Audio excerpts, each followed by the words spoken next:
Okay, Broncos country, looks like we are live, but you guys know the drill by now. We've got to let the stream breathe for just a second here and make sure that everything is nice and stable all across the YouTube platform. Welcome in, Broncos country, to this Denver Broncos Syndicate live stream, as the Denver Broncos have made a couple of roster moves. They have signed a player and they have cut a player. But before we get into those, guys, let's go ahead and take care of some housekeeping matters here as we wait for some people to start streaming in. If you could do me a big favor and smash the like button on this stream, as well as subscribe to the channel, I would really appreciate it, guys. Those are both free and easy ways to show your support. It helps tell YouTube's algorithm to push us out, and it helps us get seen by more and more members of Broncos country, just like you and me. Additionally, if you guys want to go above and beyond in supporting the channel, please consider becoming a channel member today. I would really appreciate it. It's not mandatory whatsoever. So if you guys want some extra perks and incentives, link in the description below. All right, looks like we've already got a bunch of people in here. We got 19 people. So let's go ahead and bring in this here. First of all, we'll talk about the player who they signed. There we go. So the Denver Broncos have signed offensive tackle Geron Christian. Christian was previously on the Dallas Cowboys practice squad. He's on the 53-man roster now. Since he was on the practice squad, you've got to sign him to the 53. So that gives the Broncos 4 offensive tackles on their roster: Christian, Bowles, McGlinchey, and Crum. Some needed depth on the offensive line. As far as the corresponding move is concerned, they are waiving Michael Bandy. Now, since they're past the trade deadline, everybody has to go on waivers, even if you're a vested veteran. He'll have to pass through, and then Denver can sign him back to the practice squad tomorrow in time for tomorrow's practice. As far as Geron Christian is concerned, let's go ahead and bring this tab in, his Wikipedia page. He's a former third-round pick out of Louisville back in 2018 by the Washington Commanders. He spent 2018 to 2020 with the Commanders, then known by their former name, 2021 with Houston, 2022 with Kansas City, as well as Miami, back to Houston in 2023, Cleveland as well, Tennessee in 2024, Los Angeles, Cleveland again, and then Dallas on their practice squad. So Christian is a well-traveled player. He was here in Denver a couple of weeks ago when the Dallas Cowboys played against the Denver Broncos. So it's pretty evident that the Broncos saw him in pregame, liked what they saw, and now he is on their 53-man roster. So those are the moves that the Denver Broncos have made today. We will see if they make any other moves. J.K. Dobbins being injured. We'll find out more about that situation probably tomorrow, but that's definitely a bit of a concerning situation. We're trying something new here. We're doing live streams both on mobile as well as on PC at the same time. StreamYard gave me a feature to do that, and clearly it's working because we've got 71 people in the house. I mean, we've got a lot of people in here, so thank you guys so much for tuning in. Let's go ahead and start saying hi to some people. We've got David in the house. Hope it's someone that's an impact player on offense. I mean, probably not an impact player per se, more so depth, but still decent enough depth and something that the team needed. We got Dylan in the house. Good to see you. Holy Diver. We got Different in the house. Eric Fullerton, Yvonne, TTL. From Hawaii, let's go. Broncos, let's go. Yeah, Bandy is gone, Tommy. Indeed. He's probably going to be back on the practice squad tomorrow, but again, he's got to pass through waivers. Long arms, big hands, absolutely. We got Christian saying hi from Brooklyn, New York. Vertical stream. We've got both vertical as well as horizontal, so you can go and find the horizontal version if you want. You've got plenty of options here. I missed it. Who did we bring in? Geron Christian, offensive tackle who was on the Dallas Cowboys practice squad. We talked about him a little bit earlier in this stream, so if you guys missed it, you can go back a little bit earlier on in the stream. Geron Christian, once again, I'll go ahead and actually just bring up the tweet here. That way you guys can see it that way. Yeah, boom, there we go. We got Reed in the house. Good to see you, Reed. Hope you were doing well. Imagine if Sean signed OBJ.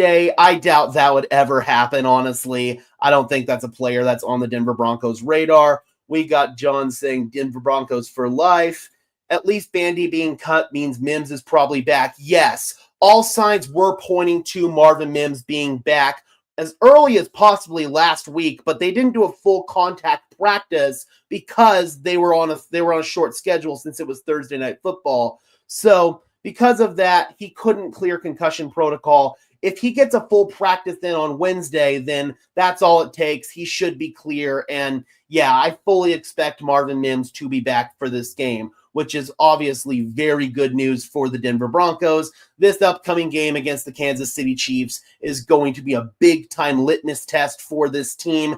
Kansas City, over the last few weeks, they've been playing some really solid football, but last week against Buffalo, the Bills were able to get a lot of pressure on Patrick Mahomes, and that slowed down their offense pretty significantly. So I have to imagine that Denver is going to be looking at that Bills tape pretty heavily and seeing what kind of schemed pressure they brought, any stunts or twists. I'm going to get into that Bills tape over the course of this week and get into it and see what they exactly did in order for Kansas City to be slowed down that much, because Kansas City really struggled on the offensive side of the ball in that game. And I'm hopeful that Denver can play a similar brand of football on the defensive side of the ball to slow down Kansas City's offense. But let's not beat around the bush here. The Denver Broncos are going to have to play much, much better on the defensive side of the ball, or I'm sorry, on the offensive side of the ball in order for them to win this game. On the offensive side of the ball, it just hasn't been good enough.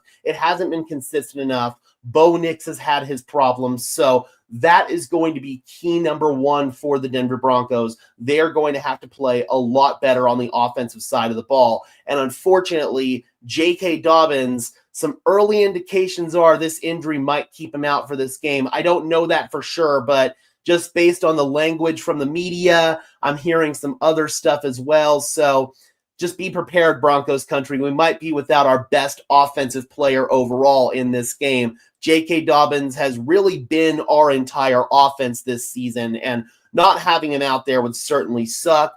R.J. Harvey would be in line to get more snaps. We'd possibly see more snaps for Marvin Mims out of the backfield. Deuce Vaughn's on the practice squad. At this point, Broncos country's just hoping that it's anybody other than Tyler Bidet. Tyler Bidet has been a liability for this offense. I understand why he still sees snaps, because he is a pass protection back. He's the Broncos' main third down back, but still, he's dropping balls. It just has not been good enough for Tyler Bidet, so we're obviously hoping that we don't have to see more of him if we have to see J.K. Dobbins miss time.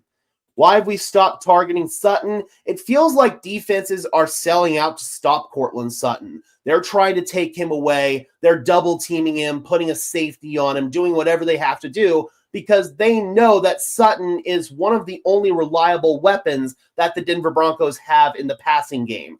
Troy Franklin has been way too inconsistent. Obviously, Marvin Mims has been hurt. I do feel like Marvin Mims coming back is going to help open things up for Sutton a little bit more, because now teams aren't going to just selling out to stop Sutton. They're going to also have to account for Marvin Mims as well. So I do feel like the Denver Broncos are going to open up their offense a little bit more once Marvin Mims comes back.